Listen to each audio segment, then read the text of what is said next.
Good evening everyone.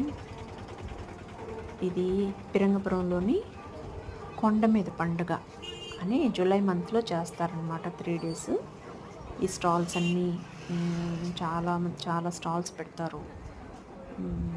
పిల్లలు ఆడుకునేవని, గాజులు, పింగాణి items, food చాలా రకరకాలు ఉంటాయి అన్నమాట. ఇంకా తిరణాల ఎలా ఉంటుందో తెలుసు కదా మీకు, అలా జరుగుతుంది. అందరూ కొండ పైకి ఎక్కుతారు. ఇది ఇక్కడ కింద చిన్న అక్కడ ఎక్కలేని వాళ్ళు ఇక్కడ వరకు వెళ్తారనమాట. కొండ మీదకైతే 1001 మెట్టు ఉంటుంది. పైకి చూస్తే ఇంకా బాగుంటుంది. అంతకుముందు ఎక్కేదాన్ని కానీ ఇప్పుడు అంత ఓపిక లేదు. ఇలా జైంట్ వీల్స్ పిల్లల కోసం అన్నీ వస్తాయి అన్నమాట.